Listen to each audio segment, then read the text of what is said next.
Est-ce un signe de détente? Le drapeau ukrainien flotterait de nouveau sur Donetsk, la ville de l'Est de l'Ukraine qui a connu il y a quelques heures encore les manifestations pro-russes les plus virulentes, vous le voyez. Ambiance beaucoup plus calme près de Simferopol où Johan Baudin et Rob Parson ont rencontré des habitants de la campagne qui regardent les événements avec philosophie. Le printemps est arrivé à Formanovka et avec les premiers bourgeons sont apparus les soldats. Ils ne sont pas bien loin, mais dans ce village, pas de bruit de bottes. Depuis son retour d'exil, Rali Demirovitch apprécie la douceur de sa terre natale. Pour compléter sa retraite, il est apiculteur. Un petit peu de miel laissé par l'hiver. Vous voyez comme c'est une vraie famille? Rali Demirovitch est un tatar de Crimée, une minorité ici. Comme tout son peuple, il a été déporté à l'époque soviétique. Aujourd'hui, il ne comprend pas pourquoi les militaires russes sont là. C'est comme si les observateurs de Poutine ne l'avaient pas renseigné de la situation ici. J'habite la Crimée depuis 20 ans et je peux vous dire que personne n'a jamais à réprimer le peuple russe. Entretenir des liens avec ses voisins pour Rali Demirovitch, c'est essentiel. Valeria est russe. Entre eux, les rapports sont bons, mais il a tout de même été convenu ces jours-ci de ne pas hausser le ton devant les enfants.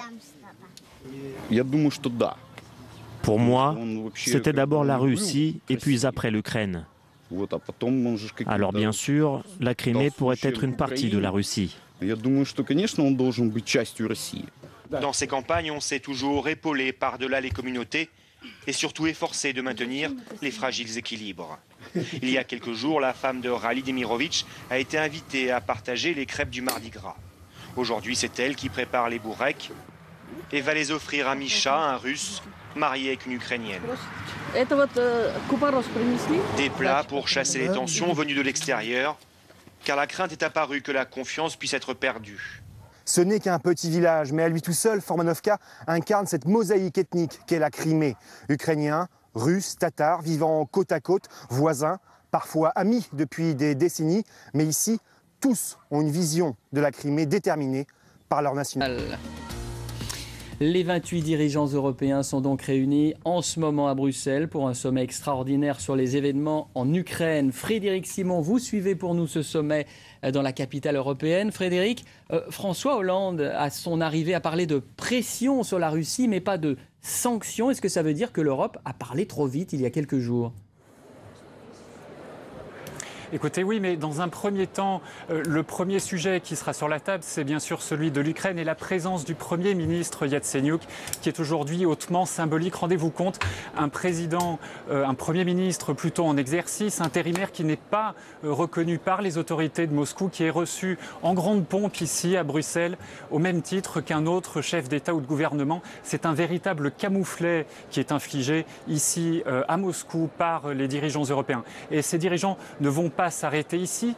C'est un véritable paquet de mesures qui va être proposé aujourd'hui en faveur de l'Ukraine, notamment la négociation, l'accélération des négociations sur un accord de libre-échange et de libéralisation des visas, entre autres. C'est-à-dire à quel point les Européens veulent aujourd'hui affirmer qu'ils reconnaissent les nouvelles autorités en Ukraine. Alors ça, c'est une forme de pression sur la Russie, mais est-ce qu'il faut s'attendre à des sanctions, Frédéric ? Alors bien sûr, c'est là toute la question aujourd'hui. Toutes les options sont actuellement sur la table et l'unité européenne est évidemment un petit peu mise à mal, notamment par les divergences entre les pays européens en ce qui concerne leur dépendance vis-à-vis de la Russie sur les importations de gaz.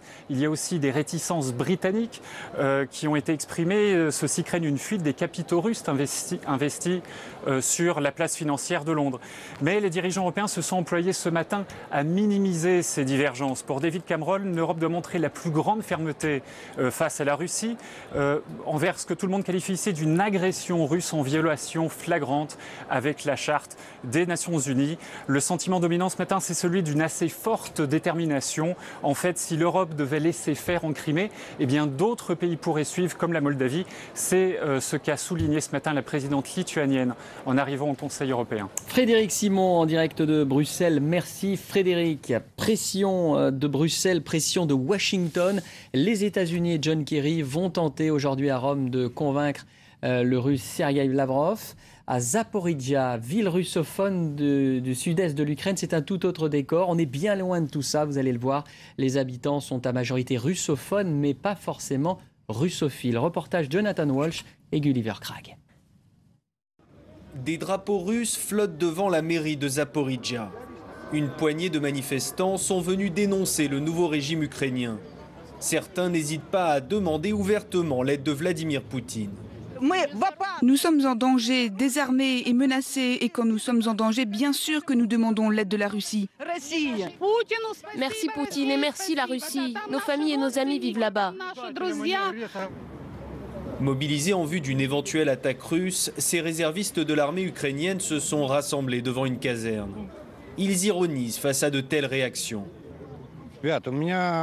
Les gars, mon beau-père est russe, ma femme est russe. Ils viennent pour protéger ma propre femme contre moi?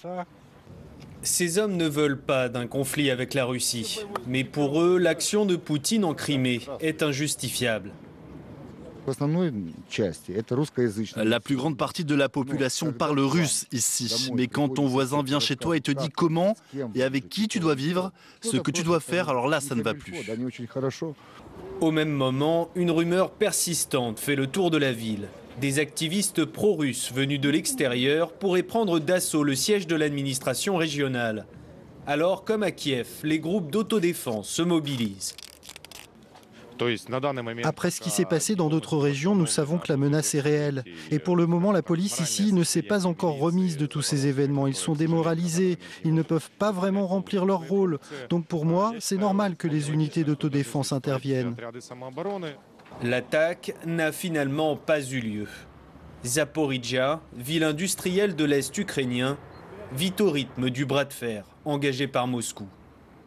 Caroline de Camaret m'a rejoint, spécialiste des questions européennes. Alors, le Parlement local de Crimée a demandé ce matin son rattachement à la Russie et a annoncé l'organisation d'un référendum le 16 mars. Comment faut-il interpréter cette annonce? C'est clairement l'ouverture d'un contre-feu par Vladimir Poutine qui est littéralement humilié par ce qui se passe aujourd'hui. D'abord, vous avez vu qu'il a essuyé un vote contre lui, 14 voix contre 1 à l'ONU, et ça, il s'en remet mal sur l'intégrité territoriale de l'Ukraine.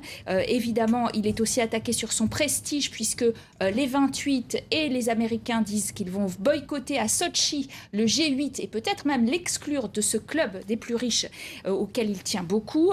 Il y a eu une activité diplomatique intense qui s'est déployée pour faire rencontrer les ministres des Affaires étrangères de la Russie et de l'Ukraine. Ça n'a pas marché à ce stade, mais pour bien qu'il y ait une reconnaissance de facto de la Russie.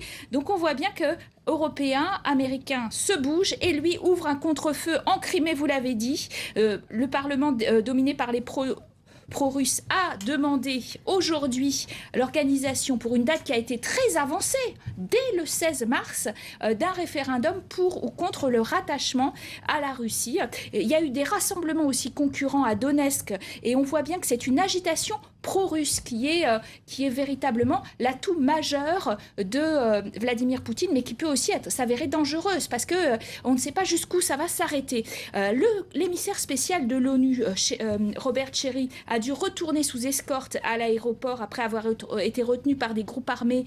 Quand on pense que Angela Merkel voulait envoyer des observateurs de l'OSCE en Ukraine pour voir, et en Crimée pour voir ce qui s'y passait, on comprend bien que c'est très compliqué vu les dispositions des pro-russes. Et puis il y a une guerre de propagande qui se joue véritablement et qui est dominée par Moscou, une guerre de propagande avec des rebondissements. On essaye de faire passer tous les pro-Médan pour des pro-fascistes, des pillards, et puis il y a eu les écoutes sur Catherine Ashton, la haute représentante de la diplomatie, dont il ressort qu'elle était peut-être au courant que les balles qui ont été tirées sur Médan ne venaient pas forcément du camp russe, mais peut-être de l'autre camp, et que ça pose problème, etc.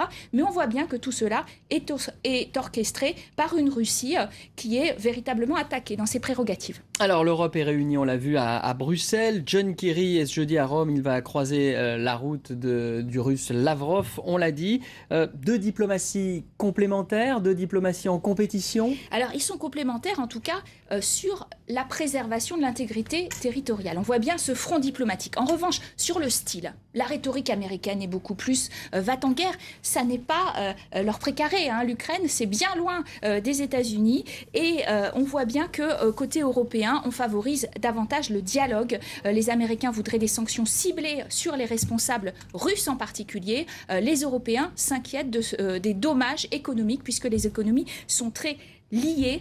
Mais ils ont quand même une arme un petit peu secrète. Ils font monter la pression sur l'élite russe, sur la question des visas et de l'accès aux visas, qui est très importante pour pouvoir circuler en Europe. Et donc, la guerre psychologique est dans les deux sens. Cette fois-ci, on voit bien que ce sommet européen aura marqué une véritable avancée, reconnaissance de facto du Premier ministre ukrainien et puis menace de sanctions, même symboliques, mais importantes pour les Russes. Merci Caroline de Camaret pour cet éclairage. Et on attend l'intervention d'une minute à l'autre du nouveau Premier ministre ukrainien. Vous l'évoquiez, Arseniy Yatsenyuk, mis en avant ce jeudi à Bruxelles. Les dirigeants de l'Union européenne sont réunis en ce moment à Bruxelles sur la crise ukrainienne pour décider de sanctions contre la Russie, dont les troupes encerclent toujours en Crimée les bases militaires. Pour en comprendre les enjeux, Thierry Balsk, en duplex de Lille, dans le nord de la France. Bonjour, vous êtes professeur de sciences politiques, notamment à l'université de Namur en Belgique. Ce matin, 18 responsables ukrainiens, dont l'ex-président Yanukovych, ont vu leurs avoirs dans l'Union européenne gelés. Peut-on envisager de pareilles sanctions aujourd'hui contre Moscou ? Peut-être, pourquoi pas ? Puisque vous savez que, par exemple, le Congrès américain est tout à fait favorable à des sanctions très, très fortes vis-à-vis de la Russie et que le Congrès américain espère que les partenaires européens suivront la même pente. Donc, ce n'est pas totalement exclu. Mais les intérêts américains ne sont pas les mêmes, on l'a vu. L'intérêt européen, d'une part, et surtout, c'est cette zone d'influence. La Russie est un voisin et il y a des intérêts économiques en jeu. Oui, évidemment, la proximité géographique change un tout petit peu la donne, mais il serait difficile pour l'Union européenne, par exemple, de geler d'une part les avoirs, en réalité des biens mal acquis de certains dirigeants ukrainiens, et d'autre part d'avoir une position qui serait plus courante, si vous voulez, vis-à-vis de la Russie.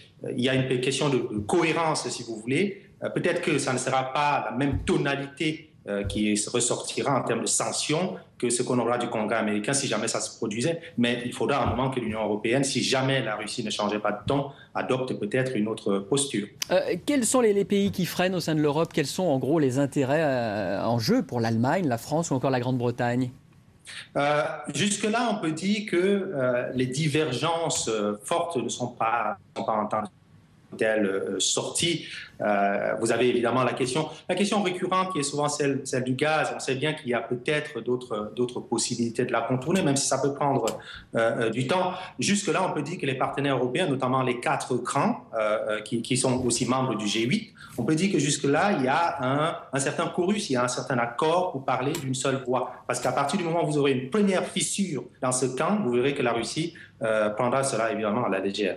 La pression est énorme, on le voit en ce moment sur les épaules de Vladimir Poutine. Il y a l'Europe à Bruxelles, et puis il y a les États-Unis, vous l'évoquiez, qui s'activent, notamment ce sera le cas encore aujourd'hui à Rome. Est-ce qu'il va lâcher du lest, Poutine ? Est-ce qu'il est obligé maintenant de reculer ? Eh bien, il y a deux choses. Il y a l'attitude internationale d'une part et l'attitude interne d'autre part.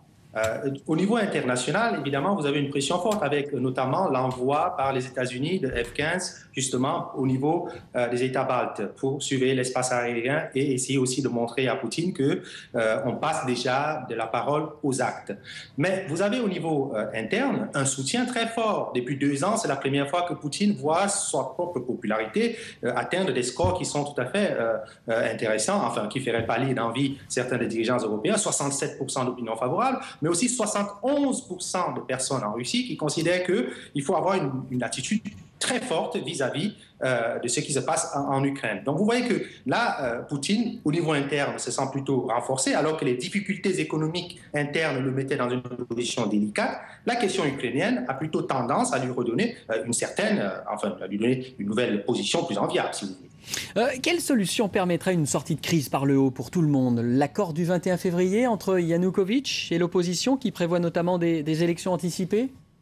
Eh bien, la question des élections est intéressante parce que, mais vous voyez qu'elle est déjà polluée, cette question. À partir du moment où le Parlement de Crimée dit déjà qu'il va, lui, en parallèle ou avant même organiser des élections, enfin un référendum pour décider de son rattachement à la Russie, que la Russie dit qu'elle prend déjà acte du fait que le Parlement lui a demandé ce rattachement, vous voyez que les élections ne sont plus le seul indicateur de ce qui va se passer après. Cette question du vote du Parlement criméen est déjà un autre problème qui va devoir être résolu très vite.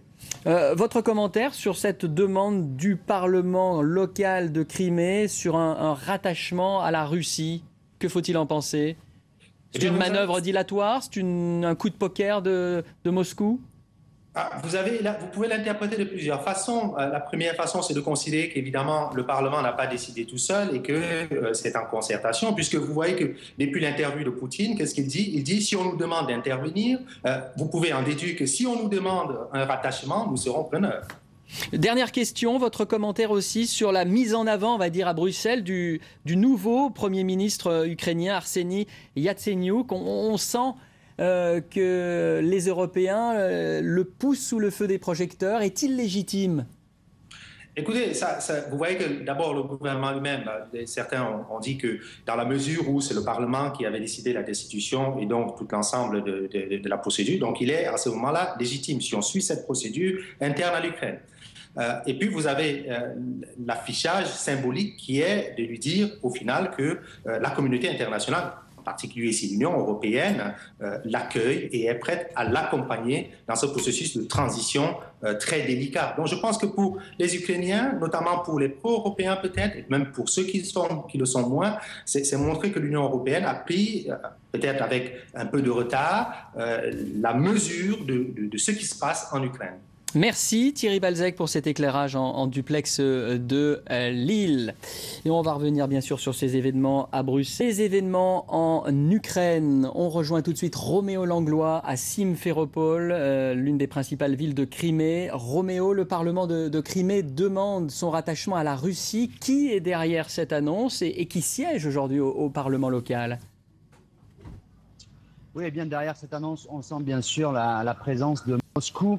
Il faut savoir que le Premier ministre de la République autonome de Crimée serait d'ailleurs actuellement en Russie et que c'est son bras droit qui a demandé aujourd'hui que le référendum qui était prévu pour le 25 mai soit transféré, soit passé à la date du 16 mars, donc très prochainement. En fait, on sent que les choses s'accélèrent très vite. Le Parlement, effectivement, aujourd'hui a voté une loi disant que ce référendum devait avoir lieu le 16 mars. Il a donc entériné cette annonce du bras droit du Premier ministre de Crimée. Et les termes qui devraient être proposés aux habitants de la péninsule, c'est de savoir s'ils veulent rester membres de l'Ukraine ou s'ils veulent être rattachés à la Fédération de Russie. Donc au fur et à mesure que la Russie prend le contrôle des bases militaires, accentue sa pression militaire sur la péninsule, il y a aujourd'hui, semble-t-il, une phase politique de ce qu'on pourrait appeler une annexion qui commence. Alors ça, c'est le jeu politique. Vous qui parcourez un peu depuis plusieurs jours la région, qu'en pensent les gens de Crimée? Est-ce qu'ils ont un désir de Russie et est-ce qu'ils veulent ce référendum?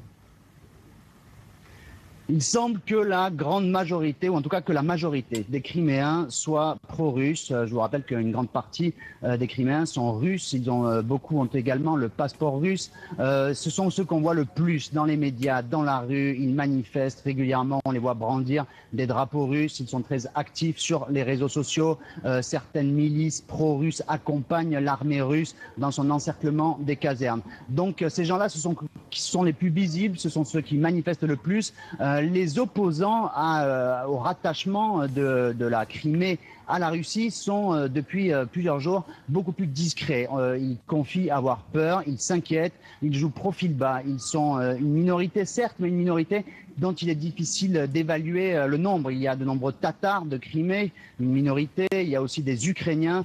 Donc depuis ces derniers jours, ces gens-là s'expriment moins, ils s'expriment peu dans les médias, on les voit peu dans les rues, ils jouent vraiment la carte du profil bas, car il semble que pour eux, l'annexion à la Russie est déjà un fait, et que l'annexion politique de la Crimée à la Russie est une sorte de fatalité pour eux.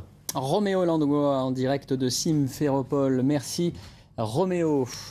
L'autre actualité qu'il faut retenir à la mi-journée, ce sont les 28 dirigeants européens réunis en ce moment à Bruxelles pour un sommet extraordinaire sur les événements en Ukraine.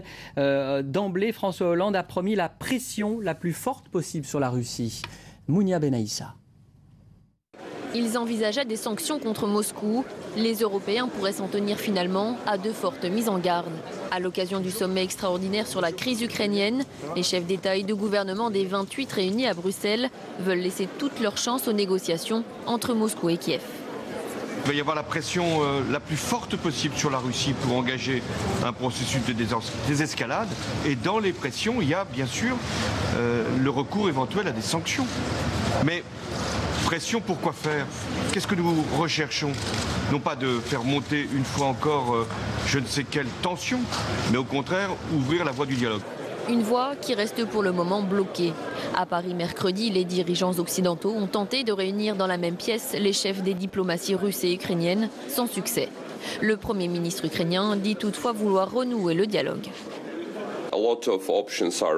Il y a beaucoup d'options sur la table. Nous privilégions l'option politique et ça dépend de la Russie. Si la Russie est prête à mettre fin à ce conflit, ou si la Russie continue d'être réticente et essaye d'aggraver la tension, comme elle l'a fait il y a quelques heures. Et la tension n'est pas prête de retomber. Alors que les discussions se poursuivent à Bruxelles, en Crimée, le rapprochement avec Moscou s'accélère. Le Parlement de la péninsule du sud de l'Ukraine demande son rattachement à la Russie et compte organiser un référendum dans ce sens. Une demande que Poutine étudie de très près. Une procédure d'adhésion simplifiée à la Russie pourrait même être adoptée dans les prochains jours. Et on attend toujours l'intervention à Bruxelles du Premier ministre ukrainien Arseniy Yatsenyuk, un Premier ministre fragilisé par une polémique sur le rôle et l'identité des snipers lors des violences de fin février.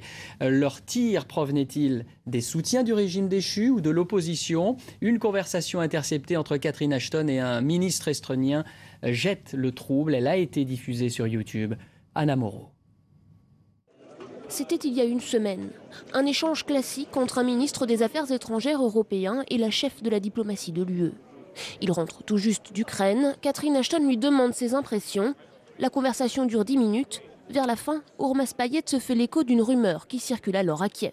What was quite disturbing, the same Olga told that, well, all the evidence shows that they were the same snipers killing people from both sides. Well, that's, yeah. It's really disturbing that now the new coalition, that they don't want to investigate what exactly happened, so that there is now stronger and stronger understanding that behind snipers, it was not Yanukovych, but it was somebody from the new coalition. I think they do want to investigate. I mean, I didn't pick that up. That's interesting. Lors des événements de la fin du mois de février, des snipers avaient été identifiés sur les toits de Kiev. Certains clairement siglés comme étant de la police. Près de 90 personnes avaient été tuées. Tuées par leur propre camp et l'UE en a la preuve. Voilà ce qu'affirme une des télévisions d'État russes depuis la diffusion de l'enregistrement. Ourmas Payet estime que ses propos ont été mal interprétés. Il a par ailleurs confirmé l'authenticité de l'échange. Je n'ai pas émis de jugement. Et j'ai bien précisé que ces informations et ces histoires circulaient et je me suis inquiété de la propagation de ces rumeurs. Ni les Nations Unies ni l'Union européenne n'ont pour l'instant commenté le contenu de l'enregistrement. À l'instant, on l'apprend, les États-Unis imposent des sanctions sur les visas contre des Russes et des Criméens qui ont un lien avec l'insécurité actuelle en Ukraine. Pas vraiment une surprise, Caroline de Camaret? Oui, mais on comprend bien que c'est la guerre psychologique qui se poursuit avec un jour particulièrement riche aujourd'hui. Qu'est-ce qui se passe en Crimée aujourd'hui? Il se passe effectivement l'organisation très très avancée d'un référendum en quelque sorte pour ou contre le rattachement à Moscou, qui est quelque chose qui va même au-delà de ce qui s'était passé en 2008 avec la Géorgie, puisque les régions séparatistes Abkhazie et Ossétie étaient alors restées dans la Géorgie, tout en ne répondant plus vraiment administrativement. Mais là, on va au-delà, puisqu'on parle d'un rattachement, effectivement. Et donc, les Européens et les Américains se doivent de réagir coup à coup. C'est en tout cas la stratégie américaine. Avec une restriction sur les visas, c'est quelque chose de très important pour les Russes, que l'idée de pouvoir ne pas être enfermé comme au temps de l'URSS, pouvoir voyager pour le business, pour le plaisir aussi. Et les Européens ont aussi brandi cette menace sur les visas. Et justement, est-ce que ça ne va pas mettre la pression sur les Européens de, à leur tour, montrer qu'ils peuvent être fermes? On voit que déjà le sommet se prolonge à Bruxelles en compagnie du Premier ministre ukrainien tout de suite avec ce qui se passe en Crimée.